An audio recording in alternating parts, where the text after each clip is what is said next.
മത്സ്യത്തിന് വെള്ളത്തിൽ ജീവിക്കാൻ അനുകൂലമായ ശരീരഘടനയാണ് ഉള്ളത്. ബോട്ടിന് സമാനമായ ശരീരാകൃതിയാണ് മത്സ്യത്തിനുള്ളത്. മധ്യഭാഗത്ത് നിന്നും വാലിന്റെ അഗ്രഭാഗത്തേക്ക് കൂർത്തിരിക്കുന്ന പ്രത്യേകമായ ശരീരഘടനയാണ് മത്സ്യത്തിനുള്ളത്. ഇതിനെ സ്ട്രീം ലൈൻഡ് ബോഡി എന്ന് വിളിക്കുന്നു.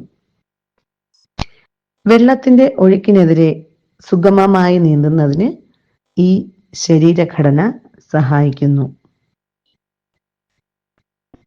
തലഭാഗം മുതൽ വാലറ്റം വരെ തുടർച്ചയായിട്ടുള്ള ഒരു കൂട്ടം കശേരുക്കളും പേശികളും മത്സ്യത്തിനുണ്ട്.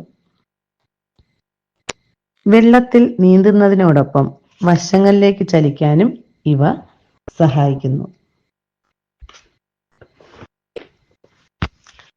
യഥാക്രമം മത്സ്യത്തിന്റെ മുൻഭാഗത്തെയും വാലറ്റത്തെയും പേശികൾ മത്സ്യത്തിന് മുൻഭാഗവും പിൻഭാഗവും വശങ്ങളിലേക്ക് ചരിക്കുന്നതിന് സഹായിക്കുന്നു.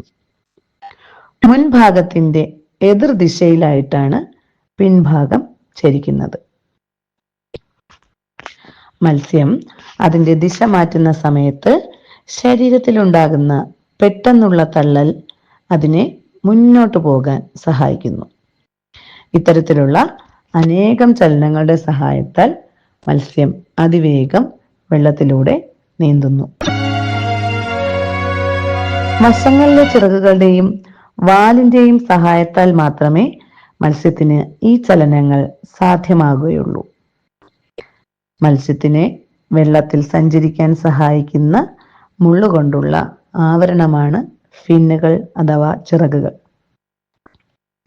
വെള്ളത്തിലൂടെ സഞ്ചരിക്കാനും സന്തുലിതാവസ്ഥ നിലനിർത്താനും ഫലപ്രദമായ ചലനങ്ങൾ നടത്താനുമുള്ള മത്സ്യത്തിന്റെ കഴിവിൽ ഓരോ ചിറകും നിർണായക പങ്ക് വഹിക്കുന്നു.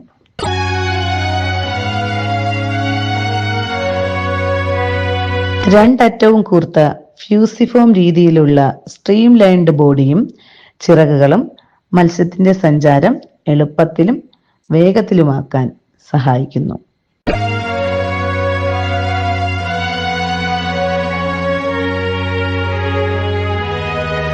വെള്ളത്തിനടിയിലൂടെ സഞ്ചരിക്കുന്ന യാത്രികരും ഇതേ മാർഗമാണ് അവരുടെ യാത്ര എളുപ്പമാക്കാൻ സ്വീകരിച്ചിട്ടുള്ളത്.